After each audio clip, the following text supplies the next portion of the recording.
আজকে আমি ফ্রিজে রাখা মাংস দিয়ে আলু দিয়ে পাতলা ঝোল করে রান্না করব। খেতে না অনেক মজা হয়েছে, মাংসও খুব সুন্দর সিদ্ধ হয়েছে।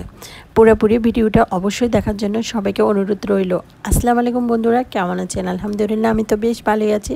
আমি সব কিছু কেটে রেডি করে নিলাম। এরপরে আমি আদা আর রসুনটা একটু ধুকে নিচ্ছি, কারণ আমার ব্লেন্ডারটা একটু ডিস্টার্ব করতেছে তাই। তারপরে আমি আলুটা একটু হলুদ আর লবণ দিয়ে ভালো করে ভেজে নিব।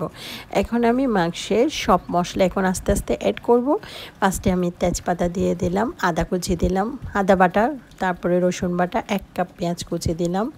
আমার দারুচিনি এলাচিটা আমি পাউডার দিব, সেজন্য আমি গোটা দিই নাই। তারপরে আমি হলুদের গুঁড়া 1 চামচ, 2 চামচ মরিচের গুঁড়া, 1 চামচ মশলা, তারপরে আমি 1 চামচ গরম মশলা, 1 চামচ জিরার গুঁড়া, তারপরে পরিমাণ মতো লবণ আর তেল দিব। এখন আমি তেলের সংখ্যাটা একটু কম দেব, কারণ মাংসটা চর্বিওয়ালা মাংস তো, তাই তেলটা একটু কমই দিব। তারপরে ভালো করে মাংসটা আমি ম্যারিনেট করে নিব। ম্যারিনেট করার পর আমি 10 মিনিট রেস্টে রেখে দিব। তারপরে চুলায় বসাবো। বসানোর পর আমি এখন মাংসটা একটু ভালো করে কষিয়ে নিব। যখন মাংসটা কষানো হয়ে যাবে, এখন আমি ঝোলের পানি ওখানে অ্যাড করব। ঝোলের পানি পাতলা ঝোল করে রান্না করব, তাই একটু ঝোলের সংখ্যাটাও বেশি দিব। তারপরে আমি 80% মাংসটা কুক করে নেব চুলার মধ্যে।